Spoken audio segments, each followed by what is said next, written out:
โอ้แต่ละปีนี่เขาเจ้าผ้านี่ปลาลายบ่ลายล่ะนอนท่าป่าจนในป่าด่องขึ้นมาพี่น้องเอ้ยเนาะห่อมากินอยู่พี่เนาะจนในบ่มีแห้งจับปลาใหญ่เนาะแม่เนาะแห้งคลองจอกแค่นั้นรู้เลยนั่นบ่ตะคอยตะปางยืนบ่ม้วนปะเจ้าว่าบ่มีอันจักน้อยเพราะสิบ่เด้อแหน่เฮาว่าละหายเป็นนะมามื้อเช้านี่บ่เห็นเนาะนี่เนาะมาพี่แล้วยันหลานสาวยายจิกสิได้อุปกรณ์นั่น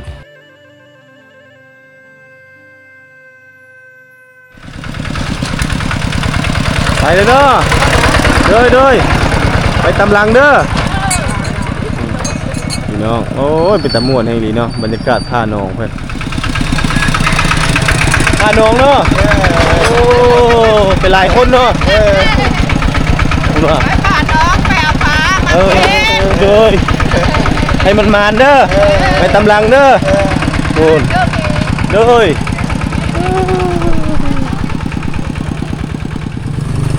บ้านเลยนี่นะบ้านขึ้นเหนือนี่บ้านนั่นแหละกระจามนั่นแหละบ้านกระจามนี่เนาะอันนี้ว่าอาวุธอันนี้แล้วอาวุธผู้ชายนี่เห่แล้วเนาะแม่ผู้ชายเราเห่เนาะบางบุ้มกระแหบางบุ้มกระซุ่มนี่พร้อมกระซุ่มนี่ก็แม่นเนาะคือตัวนี้เนาะซุ่มเนาะสักจุดไปเลยสักจุบเลยเนาะคนคือสิหลายเนาะเอาลูกน้อยไปหน้าพร้อมเข้านับสปาเกียมไปกินแล้วเนาะแม่พี่น้องทั้งลูกทั้งหลานเอาไปพร้อมเลยได้เป็นตะม่วนแห้งอีหลีมื้อนี้คือสิหลายเนาะคนเนาะคนคือสิหลายพี่น้องเนาะนี่แหละการทักทายสวัสดีบรรยากาศยามเช้าพี่น้องเนาะบรรยากาศสดชื่นแจ่มใสตอนนี้มันต้องยังอยู่ที่บ้านกระจามเมืองบุรพาแขวงขมวนมื้อนี้บรรยากาศยามเช้าๆบรรทุกจะนำเอาภาพบรรยากาศวิถีชีวิตของเขาเจ้ามื้อนี้พิเศษพี่น้องเขาเจ้ามีการผ้าป่าหรือว่าผ้าหนองนั้นก็คือหนองบัวซึ่งเป็นหนองที่ใหญ่ที่สุดของเขตบ้านกระจามใหญ่มื้อนี้วิถีชีวิตของเขาเจ้าเขตนี้นี่ผู้คนหลั่งไหลมาในงานดังกล่าวนี่เนาะนี่สองผัวเมียนี่กำลังพากันไปได้นี่เนาะนี่กำลังพากันไปแล้วนี่ผู้ชายเอากระซุ่มนี่พี่น้องไงหนองคือที่ใหญ่คือที่กว้างคักนี่เนาะเราจะไปเบิ่งบรรยากาศนำกันมื้อนี้คนเบิ่งอีเมะนี่กำลังเคี้ยวมากเนาะอีเมะเนาะนี่เมะนี่กำลังเคี้ยวมากพร้อมพี่สังเนี่ยอุปกรณ์เกียร์ไปมื้อนี้ช่อนี้ล่ะอันนี้แหละโอ้เอาอันนี้บ่มีสะดุ้งนั่นคือเขาบ่มีไงมีบ่เอาดิได้ปลาคอใหญ่เฮ็ดได้มันนี่มันบ่ลมนี่เอามันบ่ลมนี่ซั่นน่ะโอ้คอมันหลอมมันบ่ได้หาวที่บ่โอ้แต่ละปีนี่เขาเจ้าผ้านี่ปลาลายบ่ลายล่ะโอ้มีคนได้บ่สูงสุดใหญ่ซำใดปลานี่จักโลหลายโลเติมได้หลายโลบ่มีบ่คนตึกสะดุ้งแล้วสะดุ้งขาดมีบ่ปลามันใหญ่นะเชื่อกันรู้ไปนี่แล้วโอ้ปลาใหญ่เนาะจะเบิ่งน้ำมันนี่เป็นตะม่วนเลยเนาะเคียงโบอยู่ทึมๆอยู่คักนี่เนาะหลายบ้านแม่นบ่มานี่หลายบ้านแล้วแต่เมืองเขามาบ่แต่เมืองผู้บุรพามาบ่แต่ละปีมาเลยมาเนาะนี่พี่น้องแต่เมืองบุรพาก็มาประมาณจักโมงเขาลงพานี่แล้วฮอดบ่9 โมงลังเทือก็ฮอดแต่ละปีเพื่อทาบ่นอกมาครบมาหยังแล้วก็เฮ็ดเนาะพี่น้องมื้อนี้เฮาสิได้เห็นนํกันบรรยากาศการผ้าป่าผ้าหนองเนาะขอบใจได้มั้ยเท่าเด้อให้โชคให้หมานนี่พี่น้องการผ้าป่าผ้าหนองซึ่งเป็นประเพณีในแต่ละทุกปีเนาะก็คือในช่วงเดือน3ต่อเดือน4ก็จะมีงานประเพณีผ้าหนองคือจังซี่ซึ่งเป็นประเพณีที่เพิ่นสืบทอดกันมาว่าง่ายๆซะเพิ่นบ่ขายหนองบ่หยังต่างๆแม่นแต่ละบ้านแต่ละเมืองเนาะที่เดินทางมาจะได้กินซึ่งในนี้คนหนึ่งหรือว่าหัวคนหนึ่งในการลงผ้าหนองนั้นน้ำเพิ่นนั้นก็ประมาณ20,000 กิพี่น้องบ่แพงคือเขตทางหนองบกบ่ลงเขตใต้นี่ผู้หนึ่งนี่จะตกอยู่ถ้าสมมุติเหเนาะประมาณ150,000 กิผู้ได้พี่น้องเด้เนาะประมาณ200ปลายกว่าบาทเนาะแต่ว่า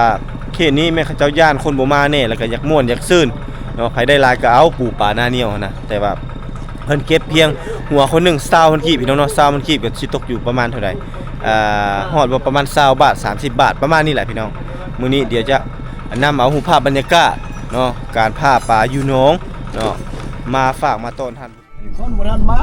เดินทางมาแล้วก็สิฮอดแล้วพี่น้อง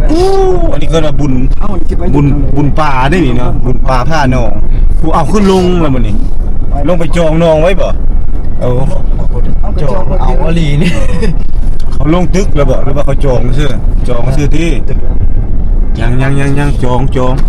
เขา ทันให้ลง นี่บ่เฮาบ่ เข้าใหม่เด้ไปแล้วนะ เข้าไปโลด ไปเลย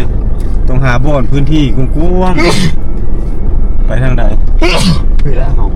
ทางใดเด็ดมันทางใดนี่ทางนี้พูนทางห่มครับ มันต้องพูดได้บ่อนดูแล บนไหนขี้ยอมเลยบ่ พี่อ้อมเลยก็ได้พี่อ้อมเลย ไปขี้ยอมพูนเลย เอาที่ไปได้บ่ไป ไปทางนี้บ่ ค่าคณะบ่ค่าเนาะ คักเนาะ ไปนี่ได้นี่สเปนนี่ก็ได้ นี่แหละเทศกาลบุญ ตัวนี้สิยัง โอ้คักเอ้ยนี่ ไปนี่เนาะ บุญปลาผ้านองไม่ได้ไปตามเขานี่นั่นเจ้าเข้ามาคักแล้วแบบนี้ตอนนี้บรรทุกเดินทางมาฮอดหนองบัวซะตอนนี้บรรทุกเดินทางมาฮอดหนองบัวเลยท่านผู้ชมเนาะซึ่งหนองบัวนี่เป็นหนองที่ใหญ่ที่สุดอยู่ในเขตนี้เนาะหรือในแต่ละปีนั้นชาวบ้านจะพากันมาหาอยู่หากินในเขตนี้เขาจะพาปีหนึ่งเทื่อหนึ่งเขาจะพากันมาผ้าหนองซึ่งว่าจะมีบ้านกระจามน้อยกระจามใหญ่เดินทางมาแต่ยมราชเนี่ยก็มีหรือว่ามาแต่เมืองบัวลพาเนี่ยก็มีท่านผู้ชมเนาะซึ่งว่าปีหนึ่งเทื่อหนึ่งซึ่งเป็นเทศกาลที่ว่าใหญ่ที่สุดเนาะนี่อันนี้คือบรรยากาศโดยรวมพี่น้องนี่พระเจ้ากำลังพากันมาหรือว่ามาท่าโลท่าเนาะน่าจะมีกำหนดเวลาในการลงผ้าหนองพี่น้องนี่อันนี้โอ้อุปกรณ์เนาะเตรียมพร้อมเลยมีเฮพร้อมประมาณจักโมงนี่เขาจะลงผ้านี่ ก็10 โมง 9 โมงพุ่นแหละ 9 โมง 10 โมงพุ่นเนาะแต่ละปีก็ซ้ำนี้บ่ผู้โอ้ลูกน้อยก็มาเนาะ เอาลูกน้อยบุ้ยผู้เอาบ่มีผู้เอา โอ้เนาะมีจักเดือนนั่นเดือนปลายเปล่าเดือนปลายก็เอามาเลยเนาะ ให้อยู่ใกล้ๆ ใกล้ๆนี่เนาะตัวคือเอากระตาน้อยกับยังน้อยแทนบ่ได้ปลาข้อใหญ่สำคาให้ได้ได้แท้ บ่ได้ ว้าวบ่ได้เด้เนาะโศกไผมันมันเด้เนาะนี่พี่น้องอันนี้คือกลุ่มแรกใกล้ๆนี่อันนี้บ้านกระจามไม้เนาะเอามาอยู่พี่บ้านกระจามวิวงามเนาะบ้านกระจามเนาะ งามแน่นอน งามคักอลีเนาะอยู่นั่นเนาะแต่บ่หาอยู่หากินแล้วยากบ่ บ่ได้ยากแล้วตัวนี้นี่สบาย บ่ ทั้งนักก็ห้องกันอีกห้อง มันยำรับบ้านมันเต็มถึงมันจะช่องไปเอาปลา คักเอ้ยนี่น่ะเสีย อ้าวขอบใจ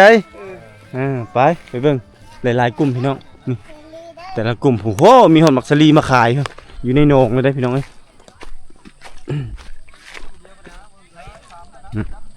กำลังประมาณ9 โมง 10 โมงเขาจะเริ่มลงผ้าหนองพี่น้องทางลูกน้อยห้อยเอวมาเต็มเลยได้นี่โอ้มีสลีมาขายพร้อมโอ้เกียมลงแล้วเนาะวัยรุ่นเนาะ นี่เกียมสิลงผ้าหนองได้นี่ได้โอ้มีทั้งข้องทั้งกระยังโอ้มีครบเลยเนาะเอาเตรียมเอาปลาคอใหญ่ปลาลายบ่แต่ละปีนี่ลายบ่บ้านหลายก็หลาย บ้านน้อยก็น้อยเนาะสลีวันหอมดูสลีวันหอมมาซื้อสลีตอนขวด พูน่ะพี่น้องเอ้ยตลาดถึงที่เลย เข้าเช้าแล้วป่ะ โอ้ทางนี้ก็หาเฮาให้กันอยู่เนาะทางนี้เนาะ เอิ้นอันนี้กำลังหาเฮาเนาะโอ้อันนี้แล้วแม่นฟดไม้ฮักไว้บัดปลาเต้นออกเนาะนี่เนาะนี่เพิ่นเอาฟดไม้ใส่เอาแล้วบ่นี่โอ้มีหอยอยู่หอยมันบ่ได้เต้นติเนาะ โอ้อันนี้เอ็ดเนเลอนี่โอ้ซ่อนบ่แบบนี้ซ่อนเนาะนี่ซ่อนเนาะใช้อุปกรณ์เถอะเจ้าสะดุ้งบ่สะดุ้งเนาะ สวิงตี้นี่นะ อันนี้สวิงอันนี้ โอ้น้ำลึกเจ้าไม่ต้องลงเนาะหำลงไปจะทึกไปเลยเขียนยาวเลย บ่ได้ปลาคอใหญ่มันก็ดองออกแล้วนี่ โอ้เขาเจ้าเป็นนะเขาเจ้าของเขียวแล้ว โอ้มันก็บ้วนอยู่ได้เนาะบ้วนบอกแบกๆอยู่ได้นี่โอ้สะดุ้งนี่เอาลงไปแล้วพี่น้องนี่สะดุ้งนี่น่าจะประมาณฮอดอยู่ตอนนี้ประมาณ50-60 ด่างพี่น้องนี่ยังบ่ทันเต็มเทื่อมาเด้อใครยังบ่ทันมาเด้อพี่น้องเด้อจังหวัดเทพนี่แหละจักโมงนี่ลงนี่จักโมงลงอีแม่บ่ฮู้บ่ประมาณ9 โมงเนาะ9 โมงแล้วลงเหมือนกันเนาะโอ้อุปกรณ์อันนี้บ่อุปกรณ์นั่นอุปกรณ์ปลาคอใหญ่เนาะคือ มาแต่บ้านใดแท้เจ้าก ระจาม มากระจามนี่แหละโอ้กระจามใหญ่บ่กระจามน้อยมากระจามใหญ่เด้พี่น้องเนาะพูนโอ้อีแม่นี่เราเอาตัวใหญ่ๆนี่เราคิดว่าเราสิเอาปลา ได้ปลาใหญ่แล้ว เนาะ กระเตยใหญ่ ต้องมีความหวังก่อนด้วยเนาะนี่ครับนี่โอ้เกี่ยม9 โมงแล้วมันเกี่ยมลงพี่น้องตอนนี้ก็ประมาณฮอดบ่8 โมง 7-8 โมงประมาณนี้ละโอ้ตัวนอนท่าเลยเนาะนอนท่าปลาเนาะปลาก่อน นอนท่าปลาจนในปลาด่องขึ้นมาพี่น้องเอ้ยอันนี้มาแต่บ้านกระจามเมื่อเนาะมาแล้ว นี่ประชาชนบ้านกระจามหลายพี่น้องเลยเพิ่นพากันมาหาอยู่หากินหาปูหาปลาปีละเทื่อเนาะปีละเทื่อเด้อพี่น้องเด้อที่เขาเจ้าลงพาปลาอยู่หนองนี่แต่ละปีก็ได้หลายอยู่บ่หลายอยู่มีคนได้ปลาใหญ่อยู่บ่ได้แล้วได้เนาะได้หลายเลยพี่น้องส่วนหลายอุปกรณ์เขาเจ้านี่1นี่จะลุงนั้นเนาะสะดุ้งนั้นแล้วก็บ่ในอีหยังแบบนั้นเนาะซุ่มแล้วก็แหเนาะพี่น้องหลายบ้านนี่พี่น้องเอ้ยมารวมตัวกันนี่อันนี้ยังมาบุคคลด้วยดิยังบ่นี่คันมานี่มีบ่นลมกันอยู่บ่สะดุ้งนี่ไปดีแล้วเนาะมันกว้างเนาะโอ้แต่ละปีก็แห้งลงซ้ำนี่บ่ซ้ำนี่แหละโอ้ประมาณซ้ำนี้พี่น้องรอท่ามาแต่เช้าบ่ได้นี่พุ่นทางผู้ลูกน้อยห้อยเอวครบเลยได้นี่เป็นทีมงานเนาะมามื้อนี้เนาะโอ้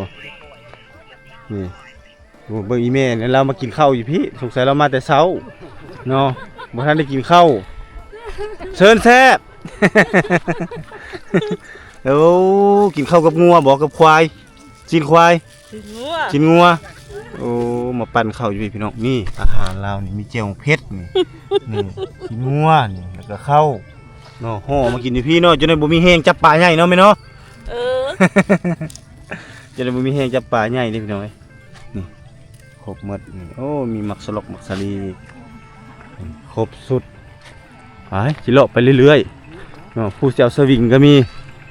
แต่หลายที่สุดนี่คือการตึกสะดุ้งเนาะสะดุ้งหรือว่าจะลุ่งภาษาพุทธไทยมันจะลุ่งไปโอ้ดังไฟไปท่าแล้วก็มีรถไถโอ้ยเป็นขบวนเลยเป็นบุญเลยนะนี่โศกภัยมานมั่นเท่านั้นแหละพี่น้องสำหรับมือนี่เนาะก็จะลงนี่ลงบาทเดียวเป็นตะม่วนเลยได้ลงเนาะ หลายบ่อนเนาะคนหลายเนาะมาโดยแม่แหละมาตึกปลาเนี่ยแล้วค่อยกันเลยมาเอาปลาคือกันโอ้วันนี้เอามาขายพร้อมบ่นี่แม่นบ่เอามักป่างมักอันนี้มักผางมาขายพร้อมเนาะนี่เอารถไถมาเลยนี่เลยครับโอ้ดังไฟไปท่าเลยเนาะไว้เผาปะโอ้ไว้เผาปลาข้อเนาะโอ้อุปกรณ์มีแหมีอย่างนี้ได้พี่น้องนี่มีห่มไต่ห่มไผ่โอ้ยบรรยากาศคักไอ้ลีนี่เนาะบัดเขาลงนะคักแล้วเนาะเขาได้นับคักแน่บ่1 2 3อย่างนี้เนาะพร้อมกันเลยแล้วก็ลงแล้วมันนี่เนาะผู้ยกผู้ยอปลาจากสะดุ้งตัวนี้เต้นไปใส่สะดุ้งตัวนั้นเนาะยอขึ้นลุลงลุ่มก็มีแห่ควางจ้าแค่นั้นมันลุเลยนั่นบ่คันมันลุไปแล้วก็แห่เขาตอกเลยเนาะปลาเลยโหพร้อมเลยโหพร้อมเนาะเอ้ยเนาะคือสิม่วนขนาดเนาะปานเอาบุญเลยเนาะ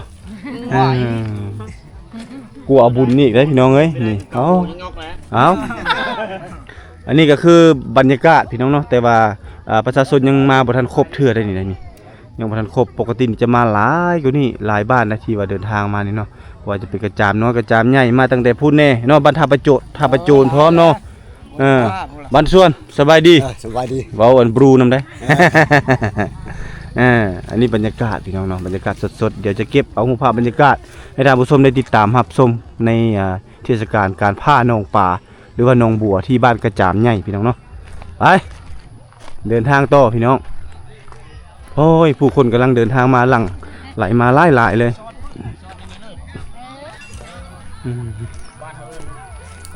นั่นแต่อันนี้ อันนี้ก็คือเดียว กระดงครึ่งก็เดียวแต่มาซ้อนปลาเนาะ แซ่บบ่อีนะ เสร็จอยู่ป่ะ แซ่บดอ แซ่บบ่ เลยอยู่ป่ะผู้ชายตายผู้ชายอะไร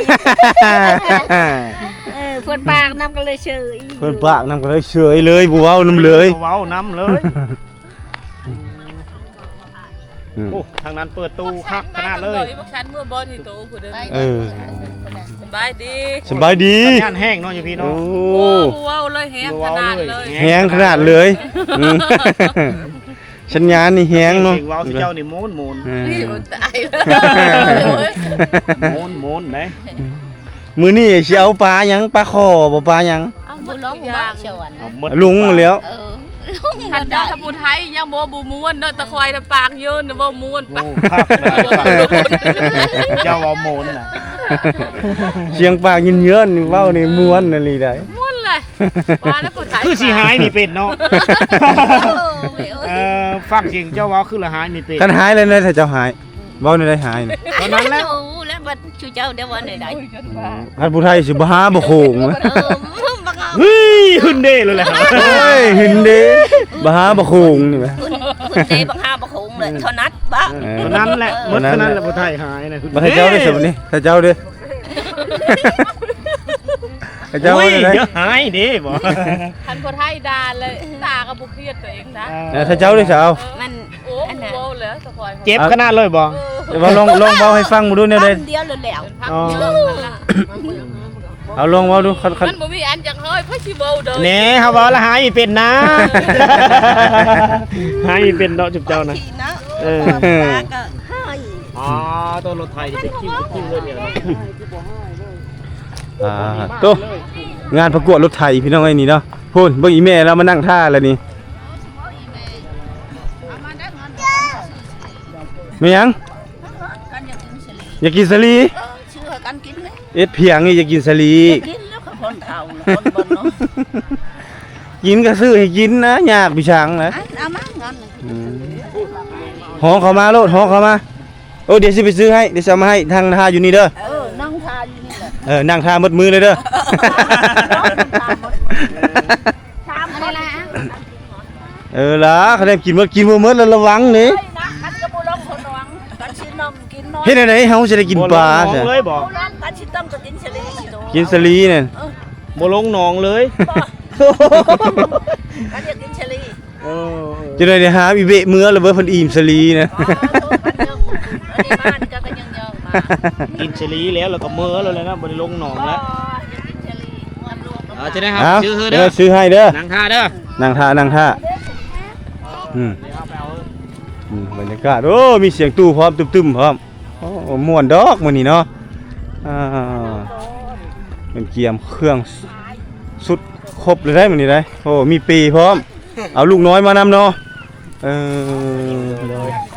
พูนโอ้ยังนี่น้อยหนึงเนาะคักเว้ยนี่ผู้ไกวๆเนาะให้ลูกให้หลานไกวต้นเตน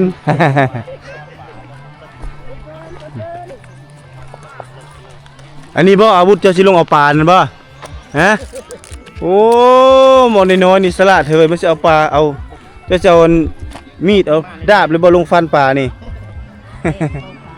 โอ้พุ่นพี่น้องบรรยากาศเสียงตู้โอ้ยเป็นตะม่วนอันลีเนาะโอ้พระเจ้าลีตามเจป่าเจดงบ่อนที่มันมีห่มเด้นี่ลานชาวใจจิกอยู่นี่นี่โอ้มามื้อเช้านี่บ่เห็นเนาะนี่เนาะมาพี่แล้วยันลานสาวใจจิกสิได้อุปกรณ์นั่น นี่ อันนี้บ่ แม่น อันนี้ใส่ปลาตัวนี้บ่เจ้าของเจ้านั่น บ่อยู่ลุ่มพอ โอ้สะดุ้งบ่ สะดุ้ง สะดุ้งไปว่าตกใจเลยนี่ อยู่บ้านกระจามมันบ่นี่นี่เนาะโอ้ยายนี่ก็มาเลยยาย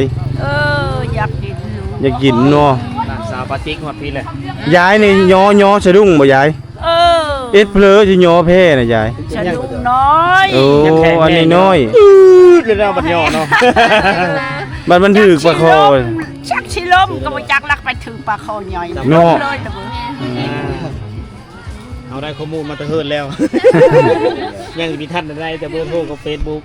มากินอยู่นี่เลยบ่ได้มาแหละเอามากินอยู่เฮือน เมื่อปันผัวกินอยู่เฮือนพุ่น โยหัวกระเท่าแล้ว บ่แซ่บเนาะ เออ เห็นบ่ลายมัน อีผู้นี่บ่ได้มาเนาะอีผู้เนาะบ่ได้มา บ่ได้มาลูกมาบ่ได้ มาบ่ได้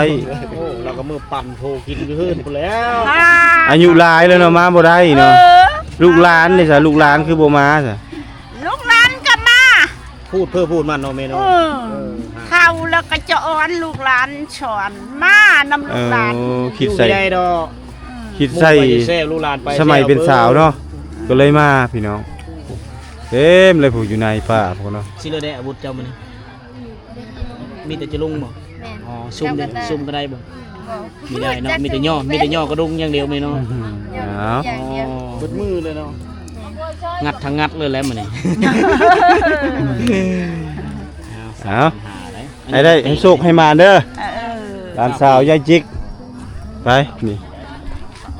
เทศกาลมีแต่รถไถแล้วก็อุปกรณ์พวกสะดุ้งแน่แย่งกวดแน่ครบเลยเนาะบรรยากาศทางนั้นกะเกียมนี่กำลังสิลงเลยพี่น้องโอ้ตัวเอาโมเมนต์ว่ามาลงหนองนี่มาขายสลีบ่ มาขายสาลีบ่ได้มาลงหนองย่านตัวปิง ย่านปิงเอาแล้วย่านที่ยังปีขาวนั่น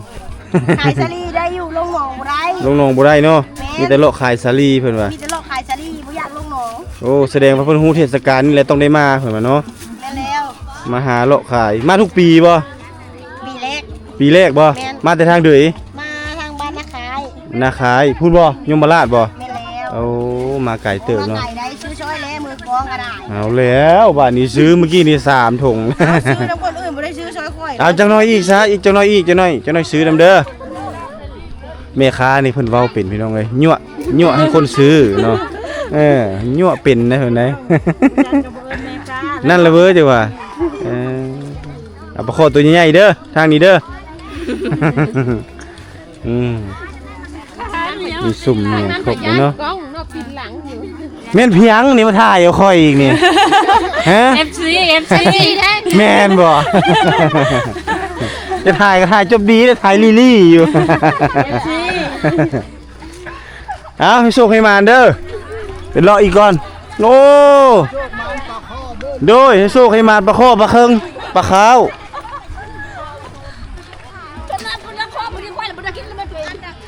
นี่กำลังเปงส้มเปงเฮเนาะตัวนี้เนาะเอาลองควงมาดู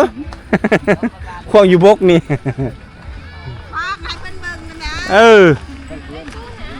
เฮ็ดเพียงนี่หาเห่าเอาโก้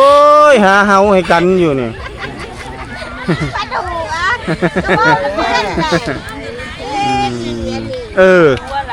โอ้มันคันหัวยังแยกเราออกเนาะเคยเห็นแต่ยังน้อยเลยนี่แหละแต่ยังน้อยเคยมีอยู่นี่หาเห่าแบบนี้เนาะเห็นเขาเจ้าหาเห่าให้กันผู้สาววะนี่โมเมนต์ที่เมียเขาเมื่อเนาะอย่าไปลงเลยเจ้าใด ลูกสาวคอยนี่ ลูกสาวเจ้าบ่ อันนี้ละล้าน อันนี้บ่ผัวนะผัวผู้นี้บ่คือบ่ให้ผัวจะหาเห่าให้นะ ตัวแล้วเนาะ โอ้คักเนาะมาขายขนมพร้อมเหล้าก่อนน่ะ น่ะใช่ เอาตัวใส่ๆน่ะ โอ้แนวพอใจมักถนนนี่เนาะ กินนี่ก็บ่ได้หยังยิ้มเบิดมือแล้ว โอ้เด็กน้อยนี่เขามักเนาะมานี่เขาเอาด้ามนี่บ่สิไปหาปลาดินี่ไปแทงเลยเนาะไปแทงปลา นี่โอ้คักเนาะเป็นตลาดเคลื่อนที่เคยเอิ้นว่านี่ เอาน้ำเพื่อนแม่บอกล่ะ เป็นตลาดเคลื่อนที่เลย ทุก น้ำเพื่อนแม่บอก คือประวิตรบ่ได้แนมแต่หุ่น เนี่ยทางนี้กำลังกาเกี่ยมประกอบอาวุธได้นี่เลยอาวุธหาปลาเนาะมื้อนี้กะว่าสิได้ปลาข้อจักโตมื้อนี้ฮะบ่ฮู้แล้วเนาะโชคไผมันเนาะ ไขมันมาก เอานี่กำลังประกอบพี่น้องเอ้ยปีกายนี่มานี่บ่ปีกายนี่มาเนาะได้ปลาข้อจักโต 30 ตัว โว้วปลาข้อใหญ่สำแขนเพิ่นเลยเนาะตัวใหญ่ตัวน้อยพี่น้องปนกันไปลงนี่สะดุ้งนี่จักพันเพิ่นเอานี่20,000ก็พอลงอยู่เนาะพอลงมัดมืออยู่เนาะ คะแนนแต่มันยกเนาะเอานี่เพิ่นก็สิเริ่มประกอบเอาสะดุ้งลงนองก็บ่ค่อยกว้างบ่ได้พี่น้องพอดีถือว่าลงนี่ก็ถือว่าเต็มเลยแล้วนี่เนาะ ฮักเพชรยังอันนี้ ฮักเซกะยัง โอ้อาศัยบ่ให้ปลามันดองออกเนาะ อย่าได้ปลาใหญ่ อย่าได้ปลาใหญ่เนาะบ่ต้องย่านได้โลดเนาะให้ได้อีหลีได้ได้หลายๆเด้อโอ้มาฮอดแล้วนี่ไทยบ้านเฮานี่เนาะมานั่งอยู่ต้นชมแสงพี่น้องเนาะนี่อันนี้ไทยบ้านเฮาหมดเลยเนาะไอ้น้องถ้ากำลังคาดเกียม ยังบ่ได้ถ่ายคลิปเลย ฮะ มาแต่งงานมื้อนี้ แกนปีนี่บ่โอ้อ้อมหอบเลยพี่น้องเต็มเลยน้องใหญ่พี่น้องน้องใหญ่น้องคักเห็นนี่นะน้องบัวเพิ่นว่าหักบ่เห็นน้องบัวเลยหักบ่เห็นบัวเลย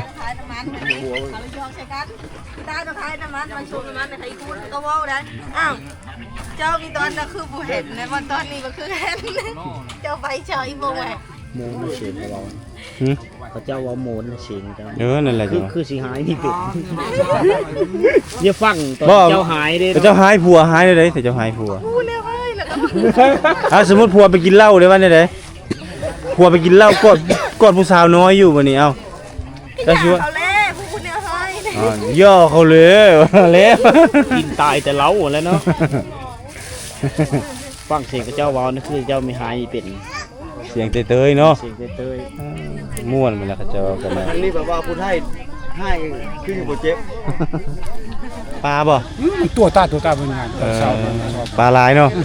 แต่ว่าคนบ่หลายเนาะ คนโบราณพี่นี่ เก็บขาทำเน้นบ่ได้เลยเก็บเป็นหัวคนบ่ ฮะ เก็บเป็นหัวคนบ่ แล้วก็เจ็บเป็นหัวเขา อ๋อผู้หนึงเท่าไหร่ 20,000ประมาณนั้น อ๋อผู้หนึง20,000 เห็นได้เฮาจะฮู้ว่าจะคนมานี่ เก็บ บ่ฮู้นะ บ่ฮู้เลยบ่ อยู่ในกรรมการของเขา โอ้กรรมการเป็นผู้จัดแจง ทางเฮามาเด้ โอ้ทางเข้ามาน่ะบ่ลัดอยู่นั่นเนาะโอ้หมู่ลัดมาทางพี่ได้เฮ็ดได้ซะ สรุปก็มีมันสรุปเดี๋ยวมี แต่ละจุดมีจุดเนาะ 1 2 3มี3 มีอุปกรณ์อีกสังแน่อีหยังประมาณนี้แหละเนาะส่วนลายนี่ปลานี่อยู่ในหนองนี่ส่วนลายปลาใหญ่มีปลาอีกสังแน่ปลาข้อเนาะปลาข้อนี่หลายเนาะโอ้ใหญ่สุดซำใด รับตะคอรับโล โอ้ขอบใจเด้อบ างทีมีภายในอันนี้ อันนี้คือว่าน้ำใสใจดีเนาะ ลองเน็ตนี่ครับ กินแล้วก็ยิ้มเนาะ เป็นยิ้มอีหยังเนาะ เอาเรียน แต่คนโชค มันมีความสุข โชคมานทุกคนต้องได้ เนาะ ต้องได้มื้อนี้ ต้องได้หมาทุกคน ต้องได้ ผู้ใดน้อย บ่ ได้ห มี ลาย ผู้ใดน้อยหลายๆทำไม่ได้ทุกคนมาบ่ได้